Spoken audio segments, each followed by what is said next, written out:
Hello, welcome to Echoes of Impact with Noura.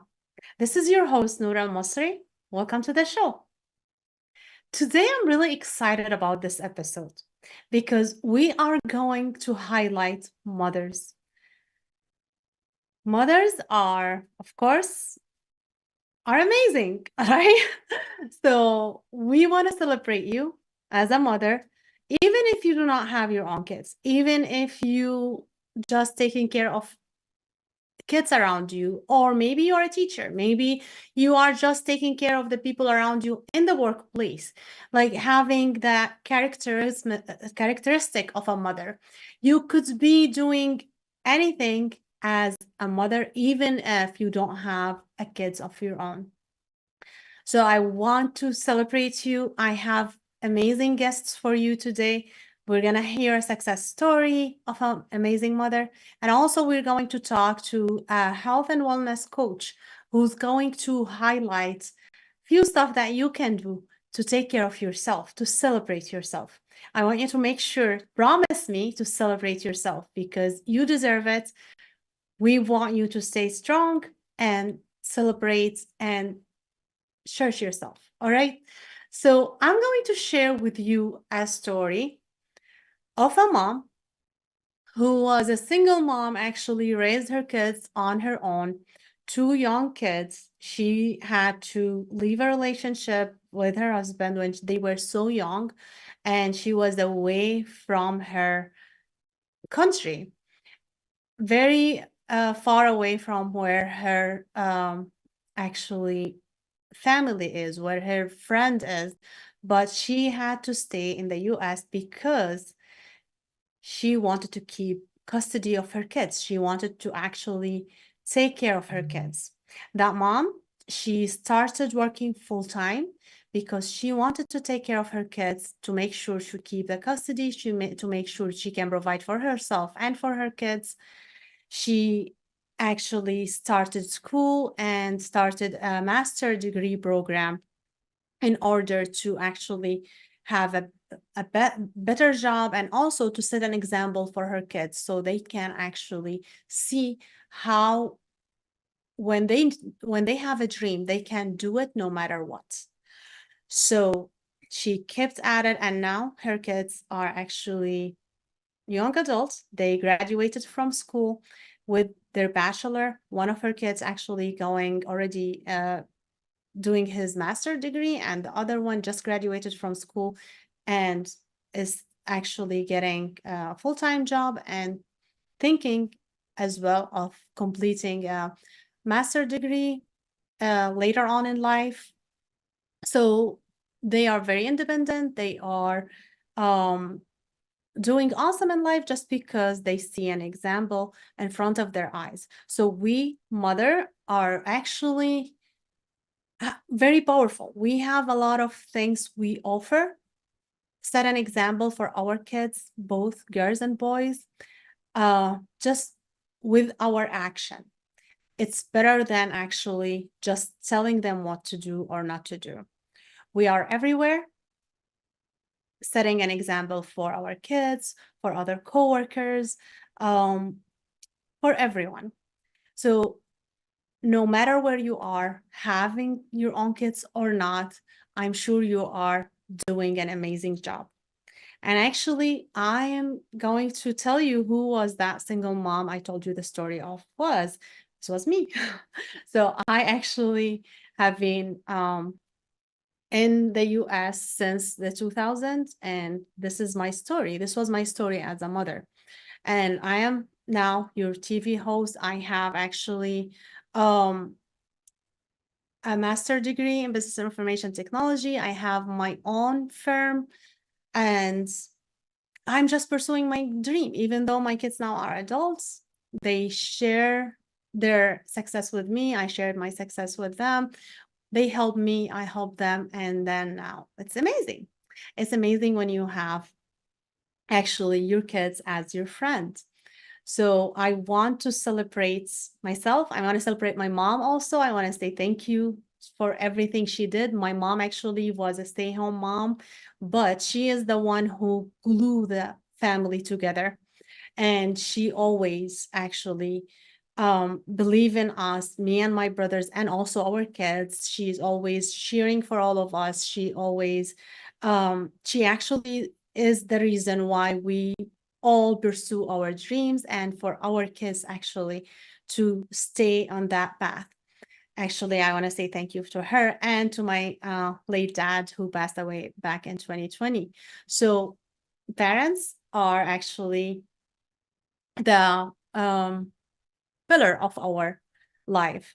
So regardless of where you are, mothers, whether you are stay-home mom, whether you are working, whether you are studying, whether you are doing anything, whether, like I said again, like don't have your own kids, but I'm sure you're still taking care of a motherhood character for someone else. So happy Mother's Day for you all. And I can't wait to dive into the episode and to share the experience of my guests with you and to actually give you some tips on how to take care of yourself. Can't wait to do that. I want you to stay with me and I will see you after the break. This was your host, Noura Almasri. We'll be right back.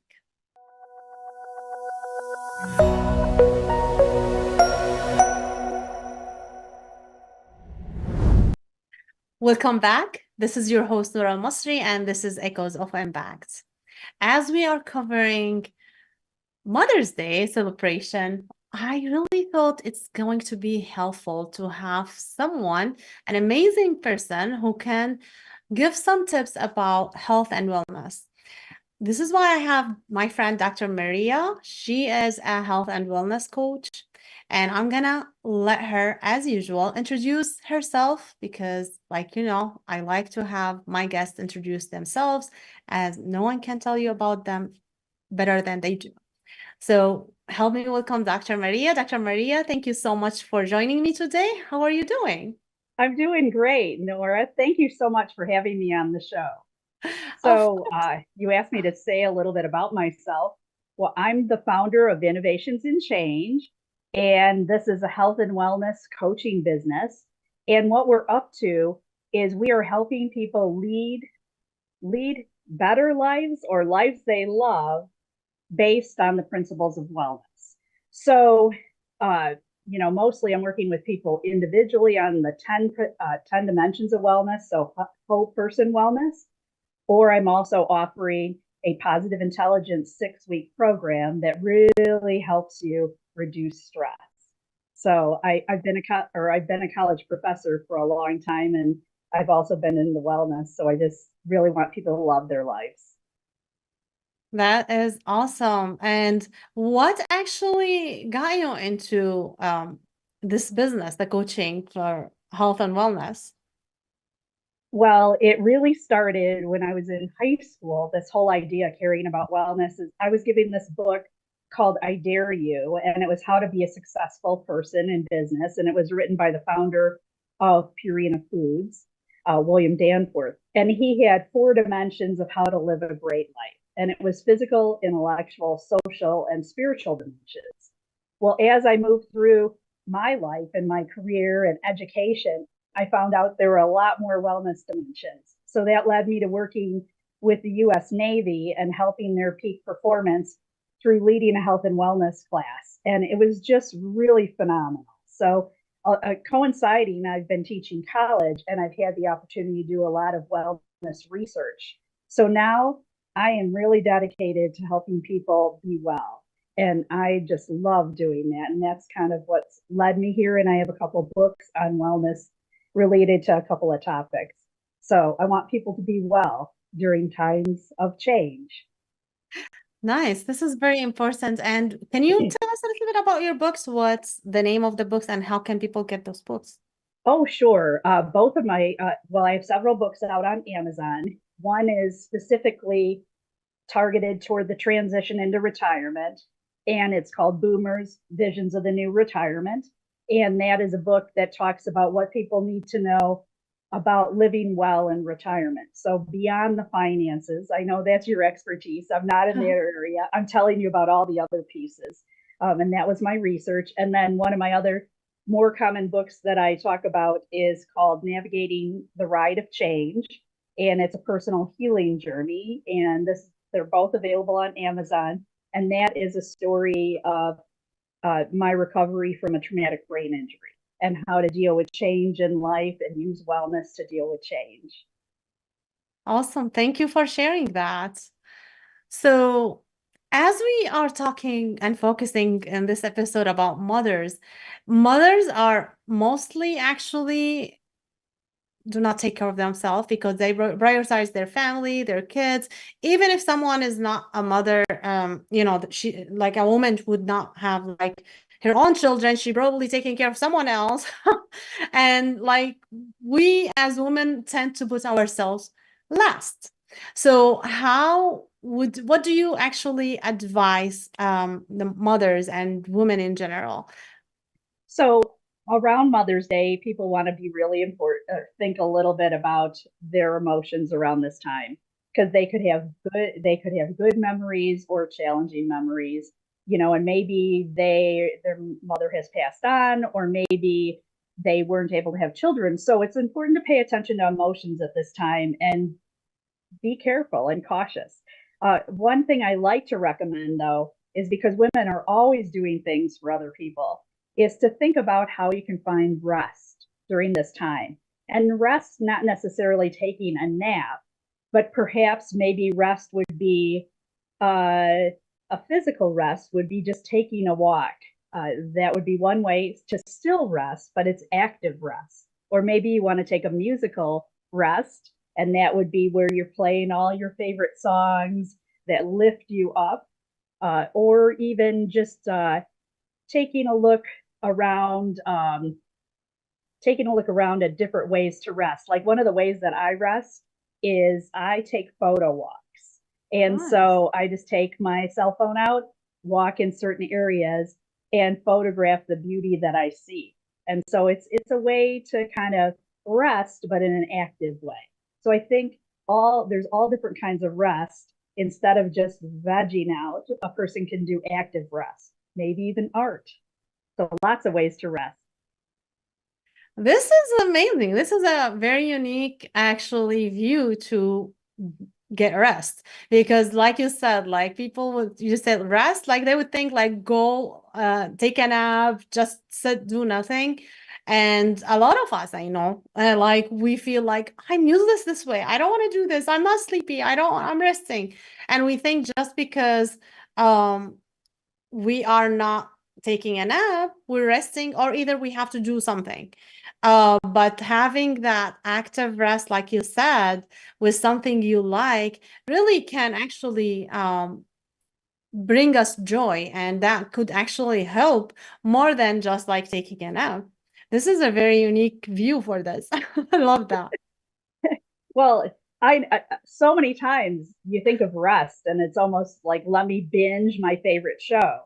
But what Uh-huh. if when you sometimes you have to think about when you were younger and the hobbies that you had when you were younger and bringing those back in. So maybe you find a couple of paints and find a canvas and paint something if you were into art earlier. So it's a matter of how do you find the core of how you can have joy in your life. And you already know this because you know yourself, and you probably, and I have too, put some things on the shelf, you know, on the shelf that you haven't done in a long time. Mm-hmm. So that's, you know, one way to kind of consider of how you can do active rest. That's awesome. I love this view. So, how can you help people? It's because sometimes, like, someone would be listening to you and like, okay, oh, I never liked anything. I don't know. Like, if someone wants to work with you to help them identify those stuff, identify like how to really take care of themselves. How would you usually that work with you? Like, how can people come to work with you and how does that look like? So I work with people in a couple different ways. And the first thing is really having an initial conversation just to see like what people are thinking about and what areas of interest they have. Because this is ultimately asking people to change a little bit. So what, like, how much would you like to change in small ways for the good?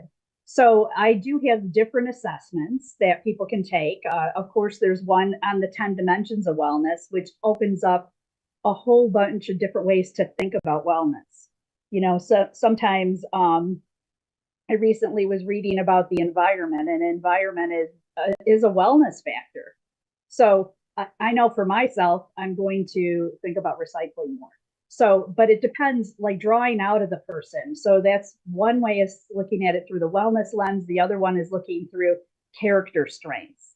And so there is a values and character strengths assessment that I work with people. And then from that, they can kind of figure out and maybe look at something they might have forgot about themselves. So it could be spirituality, it could be organizing, it could be a lot of different ways of their character that would help them, identify the goals they want to set. And then we would continue on either on whole person coaching, where we'd have weekly sessions based on your goals. Or I recommend people going through the positive intelligence program, which is 6 weeks long, and it helps you identify how you might be sabotaging your life and how you can grow a life of ease and flow. And so there's a lot of activities in that, and it's based through a phone app. And so then I also give additional coaching. So those are some of the ways you can work with me. I also offer workshops too. So yeah, I know you work with small businesses. Like, how do you work with small businesses? Oh, yes. So when I work with small businesses, so I there are small businesses that want to work with me as far as offering my services as an employee benefit. So this is something where a lot of businesses, whether small or large, are challenged with people's health and wellness.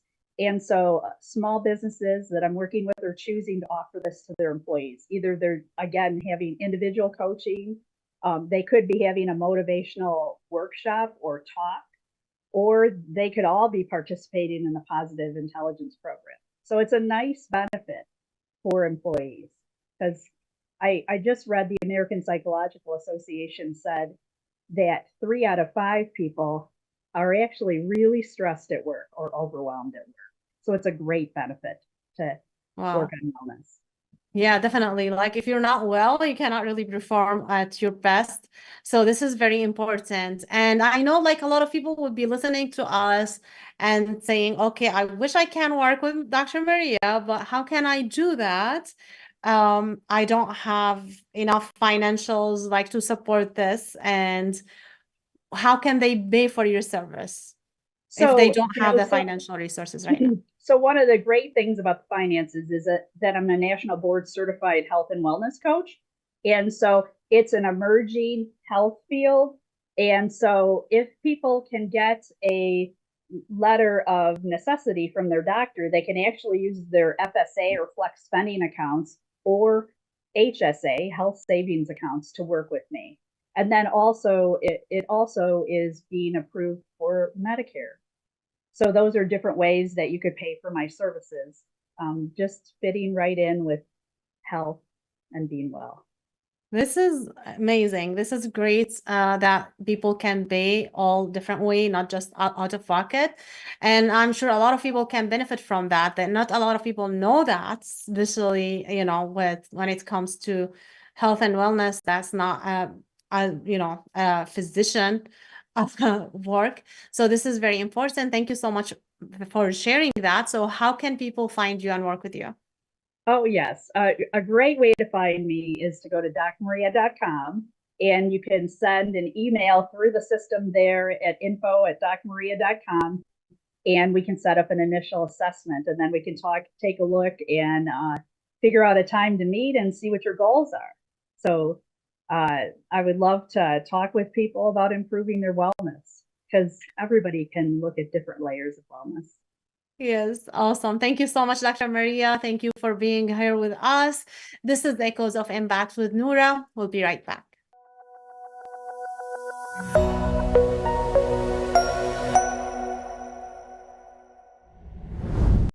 Welcome back. This is your host, Noura Almasri, and this is Echoes of Impact with Noura.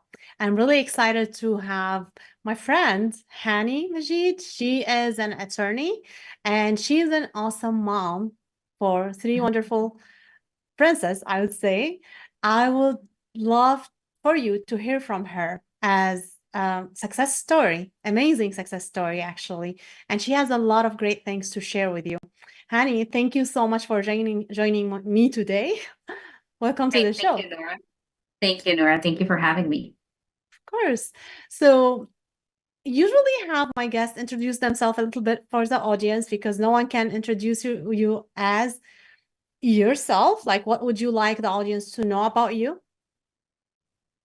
So first and foremost, I'm a mom of three girls, and they're really the reason and my motivation for doing everything, I think. I'm also a lawyer. I was a teacher, and so this is my second career, and now I'm an attorney.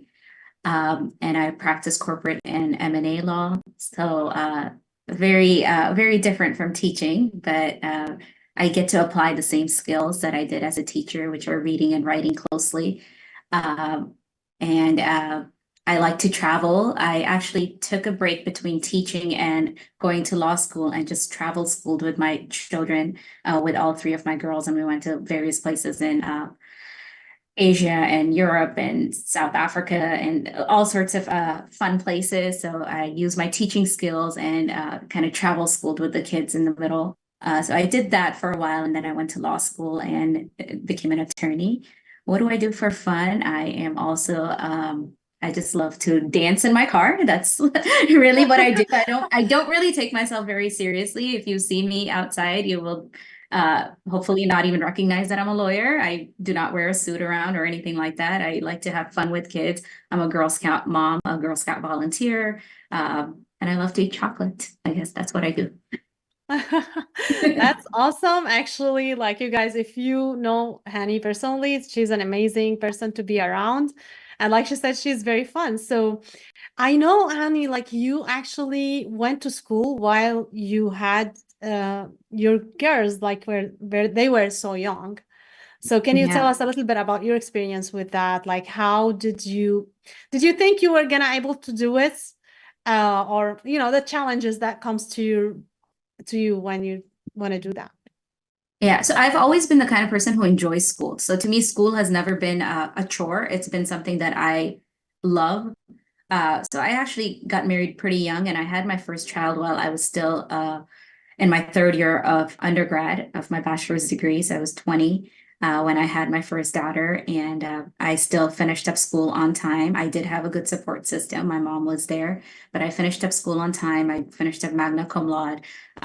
I read a lot of philosophy and political science books in those days, and I feel like that effect trickled down to my firstborn daughter, uh, who also loves to speak. So it was who's also a great speaker, a great writer, actually, and loves philosophy. So, to me, being a mom, I mean, this was just me learning and at the same time parenting. Where I did feel like it got difficult was after having my second child and teaching full time. After 2 years of teaching full time, I think that was really hard. Having actually working while being a mom was more difficult for me than being in school. So yeah, that was my story for undergrad. And then in law school, I started studying for the LSAT when my youngest was about 2 years old. And I was like, I want to go to law school. We're going to make it happen. She wasn't even two. It was when I was nursing her, and I would read my LSAT books, and she would try to kick my LSAT books. Is what I have this memory of her doing that. So yeah, I was during law school, I had a 4-year-old who grew up while I was in law school and was 7 when I graduated with my JDs. And yeah, so my kids have kind of seen me in school, and I've always been in school, and I think it goes well with my personality and my love for learning. So yeah, and hopefully it That's trickles down to them. that's amazing role model, like to do things in front of the eyes of your kids. That's actually just setting a great example for them that there's no excuses. You can do whatever you want to do.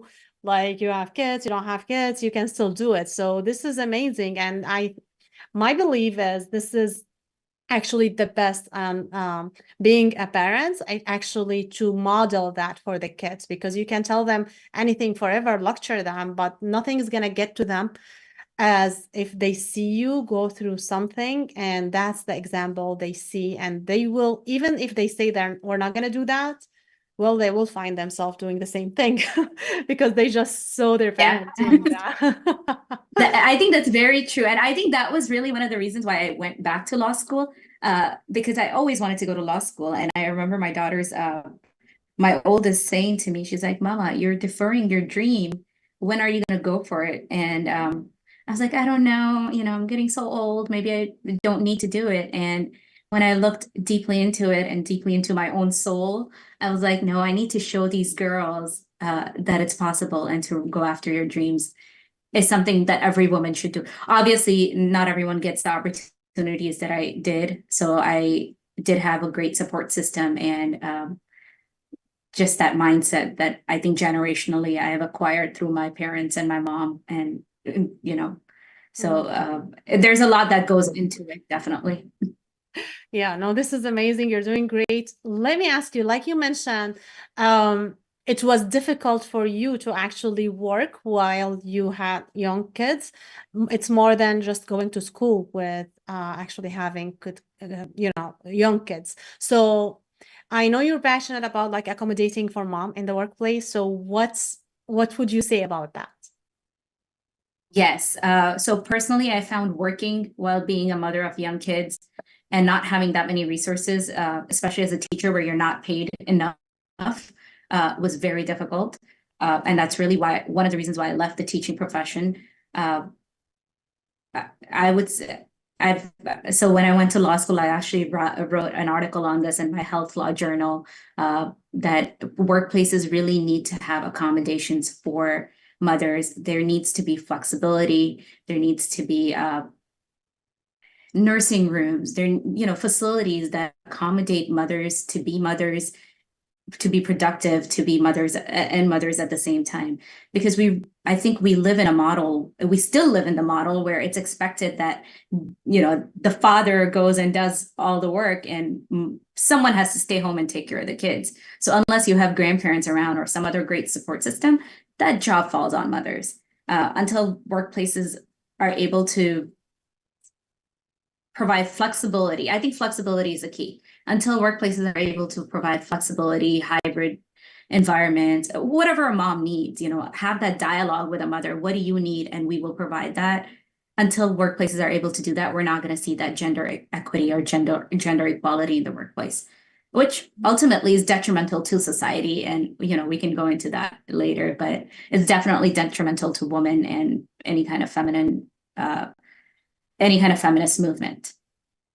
You touched on the very important point, because we've seen everyone expecting a woman to go to work, but yet, like you said, the system is not actually accommodating to women. Even when you have the baby, like you don't get the opportunity to stay with the baby.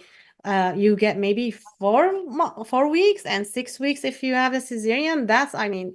Well, Yes. the baby still needs you. Like you can't really go back to work when they are that little. So you risk to lose your job or just like staying away from your kids. So yeah, I don't know how would we expect the household to need to work, and then at the same time we do not accommodate having kids. Yes, exactly. It's just not enough days off. I think some companies are providing maternity leave and things like that, but that's up to the company. There's no federal law. I believe there's still no federal law that mandates any kind of maternity leave for every employer. Maybe it mandates it for a certain class of employers, but not for every employer. Paternity leave, that's also so important because the dads need to be there. Because, a mom and a baby alone, that too is not, it's not good for mothers and mental health. So we need to change our society so people have kids and mothers can easily have kids and also work. But it really becomes very challenging until we have those laws in place. Yeah, I know a lot of people actually were saying, no, we're not going to have kids just because kids are so expensive. We have now to take them to daycare, and even not all daycare will take care of them. And for me, as a, my kids now are grown, but when I was single mom, like raising them, it was very hard for me to actually provide the daycare, and I had to work. Not only that, I mean, I wouldn't feel comfortable because I didn't have family here, like to leave my young kids with someone, a babysitter who does not have supervision at home or at her home. So it's really difficult. So I can't agree with you more. Like, it's really important to have that support in order for us to pursue the dream, to actually stay active, to actually provide the life we want for our kids. So yeah, this is very important. We're not done with you, Hani, but we're gonna take a break and come back to you. Thank you so much for sharing all this information.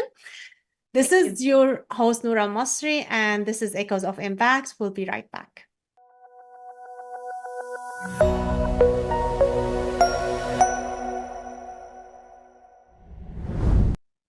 Welcome back. This is your host, Noura Almasri, and this is Echoes of Impact with Noura.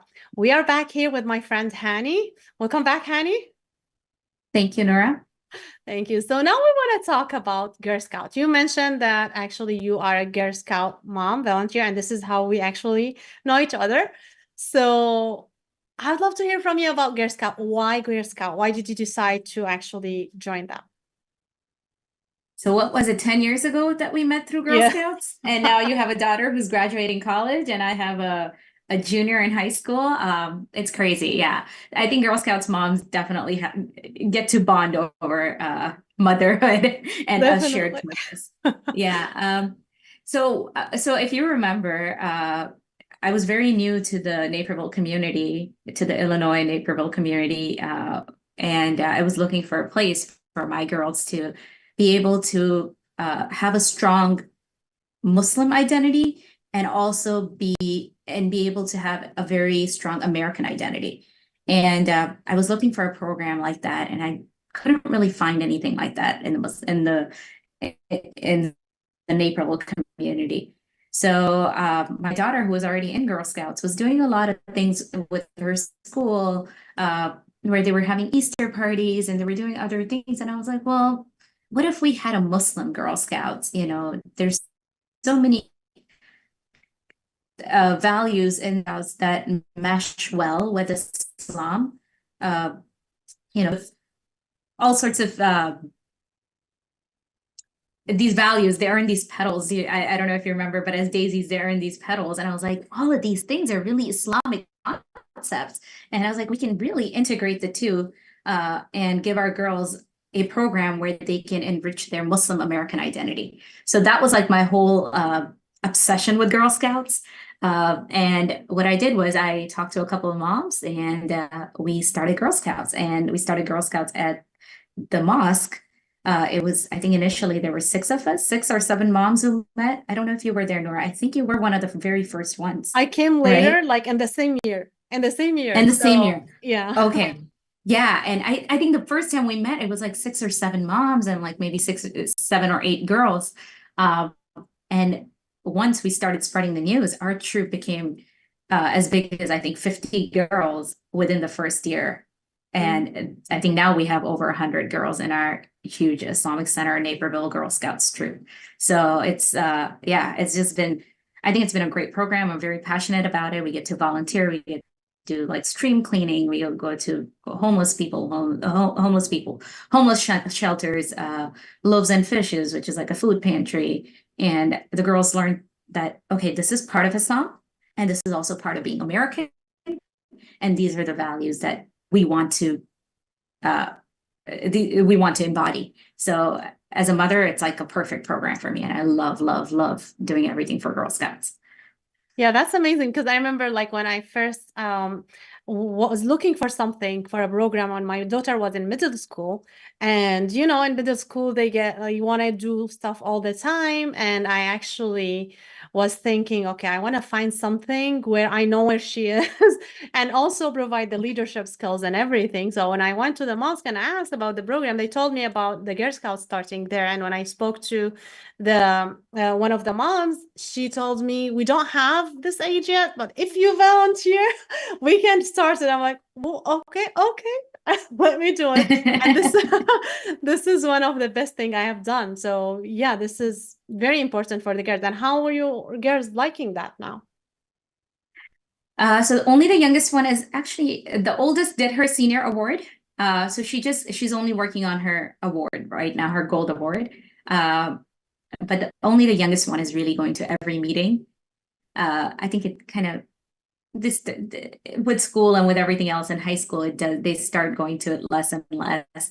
But I think the foundation from like kindergarten to like seventh-ish grade is amazing that the Girl Scout offers, and my daughter loves it.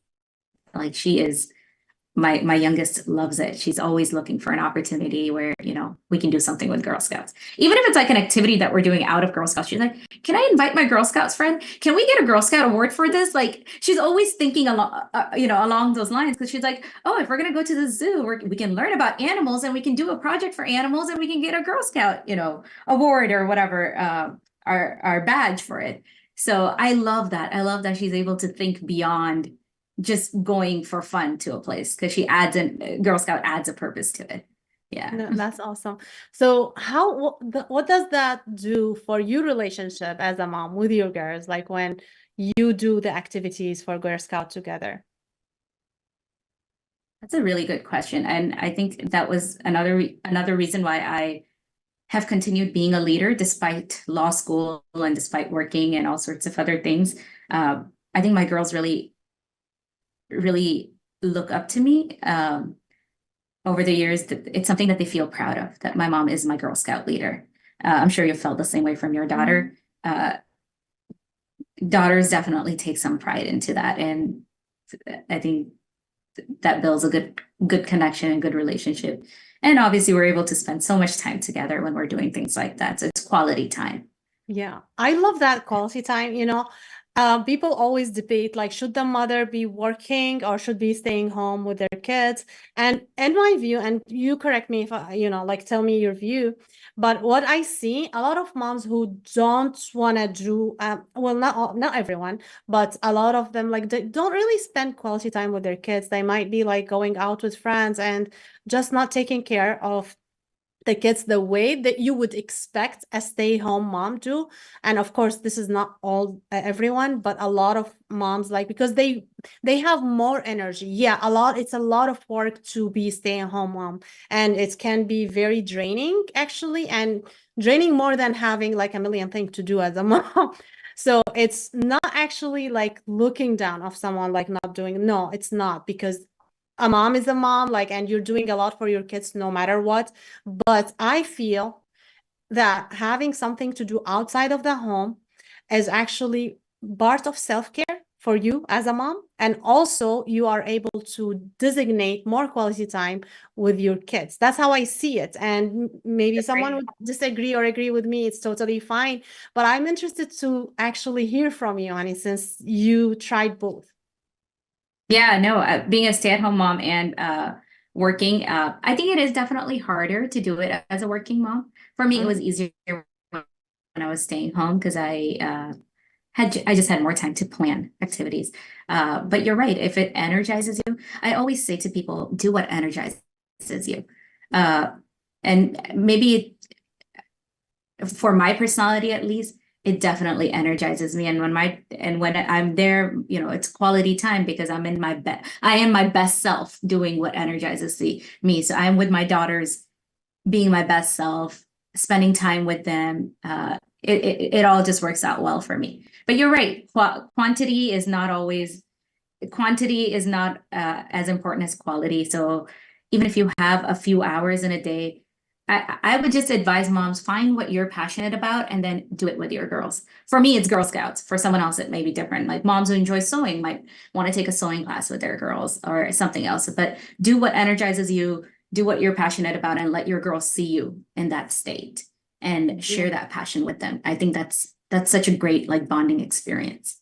Yeah. Yeah, actually, I don't know about you, but when I was taking my master, my kids were too young. Like they were like 3, 4 years old, and I was doing my master, and I would come home, like do my homework. And they would sit around me reading or writing, Yeah. even though they were not in school yet, but they were doing that just because I've been doing my homework. So they try to Totally. do what you're doing. And that was a good time that we spent together. Sometimes we go to actually the library or to even a coffee shop, like to do that. And they enjoyed it a lot. They were so young, but okay, we're doing our homework too. Yeah, I think that's it. That's what it is. Quality time can be anything and anywhere, as long as you're happy doing what you're doing and your kids are seeing you doing it. But that's so great, Noura. I didn't know that about you. That Yeah. when you were doing your master's, the kids were so young. Yeah, actually, yeah. It took me 4 years because I did it for part-time. So Yeah. it took me 4 years. I was working full-time at the same time, and then I was a single mom so I was like, okay, I have to do it at night. And sometimes if I have an exam, I would just take off and Yeah. send them to daycare and go study and then go at night to take the exam. So it was a journey and I enjoyed it. And that's why, like, when I went to my graduation, I was so happy. I was like, oh, I did it. And actually, my kids, even though we're so young, they were so proud. So, and you can see it in the graduation picture, like their eyes, like especially my son was older, so you can see it more. But were so happy, like just being in the graduation. So you never know, like you wouldn't expect small kids to have that like admiration for the parents. So Yeah. And I think that admiration is part of, when you become somebody, when you're purposely working on becoming somebody that your kids would admire, or kids could admire, what is a question, right? Like it's never up to us. But if you want to be somebody that you like a role model for your child, I think it is a self-fulfilling prophecy usually, because the kids do end up wanting to be like you, wanting to listen to you. And I think that's what it is as a parent. We just want them to be able to listen to us and take us and have that bond with us where they're not just blowing us off. So all of that I think meshes really well. Yeah. Yeah, definitely. Thank you so much, Hani. Do you have any last thing you want to share with the audience? No, happy Mother's Day to all the moms, whether you're staying home, whether you're working, whether you're in school, whether you volunteer, whatever you're doing, just do what energizes you, that makes you happy, and let your kids see you be happy, and share that joy with them. So that would be my message, and happy Mother's Day. Thank you so much, Hani. Thank you. Well, guys, thank you so much for watching. Thank you. And I would love to hear from you. And again, happy Mother's Day. I hope you enjoy not only the Mother's Day, Mother Day, I enjoy the entire month and the entire year. Enjoy your time with your kids. And we're not here advocating to be working mom or not. Like Hani said, do whatever energizes you, do whatever like you love to be doing. Whatever you're doing, you are the best. No one, your kids are not going to love anyone like they love you.